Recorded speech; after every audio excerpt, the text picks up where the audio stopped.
So what up 2K fans? You know who it is. It's your boy Shake. Shout out to my notification gang.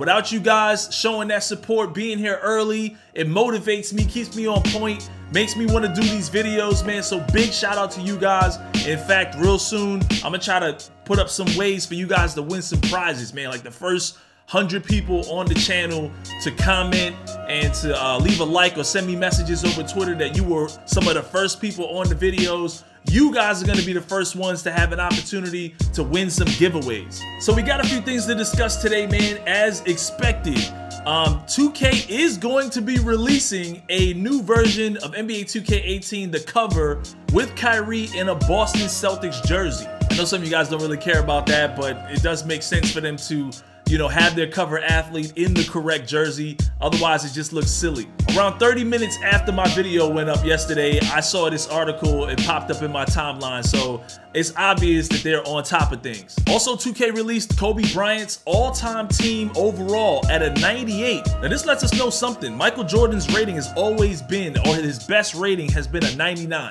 which means Michael Jordan has the highest overall rating, as he is the best player to ever play the game. So with that being the case, having a Kobe Bryant at a 98, an amazing Kobe Bryant, because usually we get this Afro Kobe when he was younger, which was good, but never on that level that we talk about how he's second to Michael Jordan.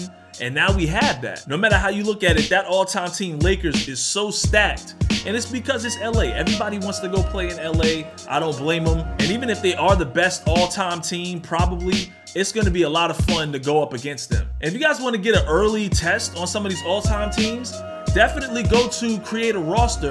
Some of the guys in the community have already been putting these all-time team rosters together. And I've been playing and experimenting with a few of them already. I know some of the faces are not lined up. They're not the actual heads or the faces, but hey, it's pretty dope. It's a good experience, and they're trying to line them up with the way 2K has them, so for 2K18. So give it a try. I definitely recommend it. It's a lot of fun. On another note, I got my Jordan Retro Bred 13s yesterday, fresh out of the box.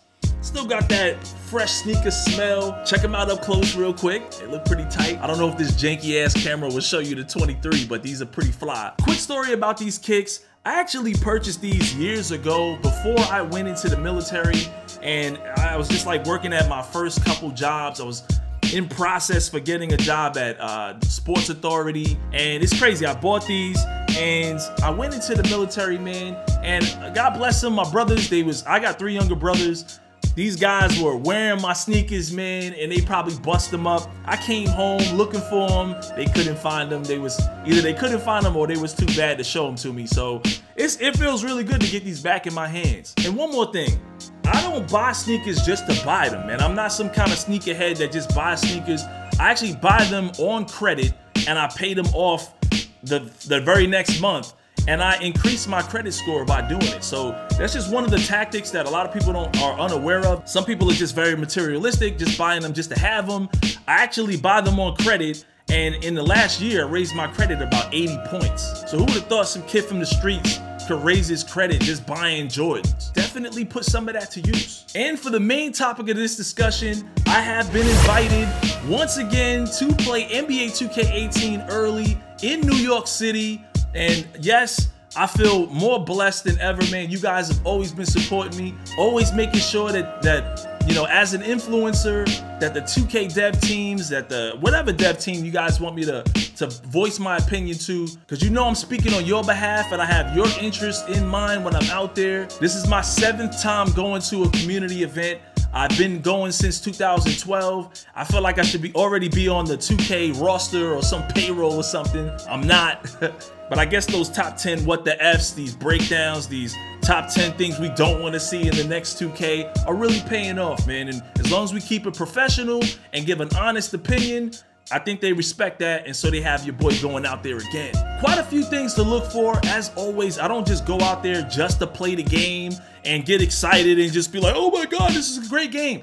I go out there, I play the game for an hour, then I talk to the devs for an hour. Then I play the game again for another hour, then I talk to the devs again for another hour. We're gonna be playing the game all year long anyway, so I don't try to spend too much time just playing the game. I try to get a lot of your points across points, and mainly my concerns for the game that's about to release. Like last year, I told them we needed a progression bar for the park, and they put it in the game. Initially, they was fighting me on that. Things like better ball tangibility, less canned animations. Now they're saying no canned animations. These are the kind of things that I bring to the table, and I'm excited to do it again, man. One of the things I'll be looking for is sticky box outs and warping. I don't know if you guys notice this about 2K, but when you get boxed out, you get pulled into a box out as opposed to having to actually fight around it.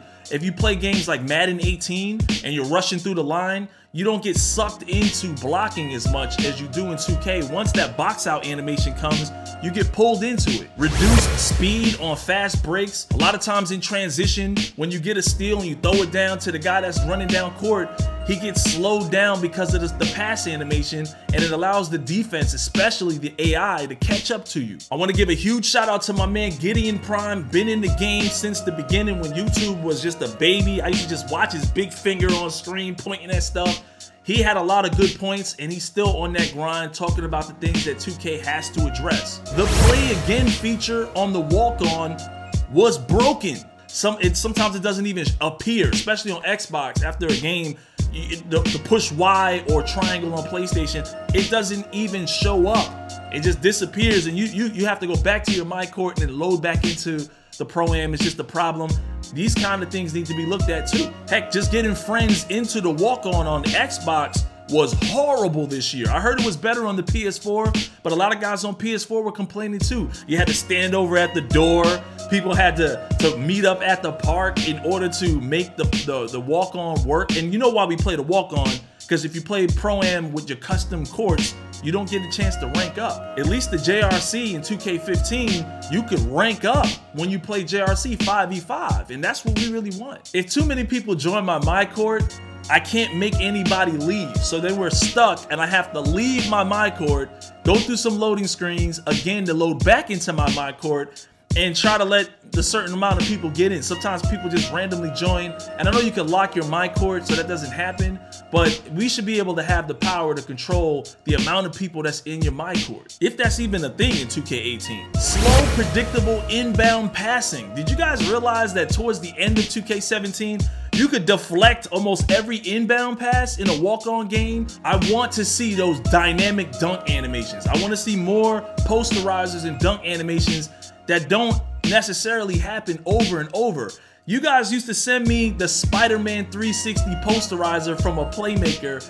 Hey man, if you've seen it once, you've seen it 1,000 times. I don't want that to be the case for the future of 2K. They said there's no more canned animations. We'll prove it. I want to see posterizers that don't happen the same way every single time. Me and Gideon Prime were talking about this. We want to see pressure sensitive, high risk, low risk stealing. All too many times when you tap the square button or the X button to just swipe for the ball, sometimes your man is like flying all over the place to get the steal. If it was pressure sensitive, if you tap it, you might go for a light steal, or if you push it really hard, you go for a mega steal. And that would work also in between the passing lanes, where you go to deflect the pass versus intercepting the pass. They say that pressure sensitive passing is already in 2K18, but it's really for the farthest guy down, which is strange because they already had a command for that with R1 and L1. My suggestion for pressure sensitive passing was the longer you hold the button down, the faster and the harder that person passes the ball. So if you're a center and you don't have a high passing rating, then you'll throw the ball out of bounds. But if you're a good point guard, you can get those super fast passes through traffic, threading the needle. And that's what I wanted to see. I wanted to see some Magic Johnson, super hard one-arm bounce passes. These are the kind of things that I'm looking for, that I'm hopeful for. Obviously, I have a much larger list than that, and this video will be an hour long if we did that. I want you guys to take the opportunity now. Leave your suggestions in this comment section. This is what I do every year. I go to 2K Team Up.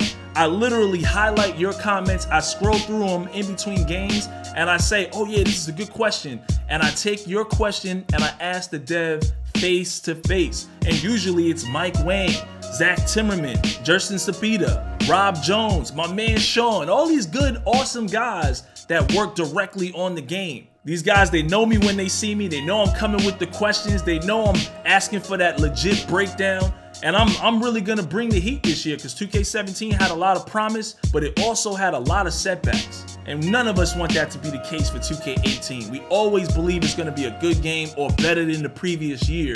So I'm definitely looking forward to it. I can't express to you guys how important it is to have your support, your love, your respect, your loyalty. I'm glad that I've been around this community for this length of time. Hey man, you got your boy Shake in your corner. Do the best I can when I come out there. It's not like we get to go out there a month or two before the game comes out and make major suggestions for big change, but I'll do the best I can in the little time that I have to get some questions across and see what happens. So anyways, man, smack that like button, subscribe if you're new to my channel, hit that notification button, and I promise to be back with some more 2K18 news for you guys later.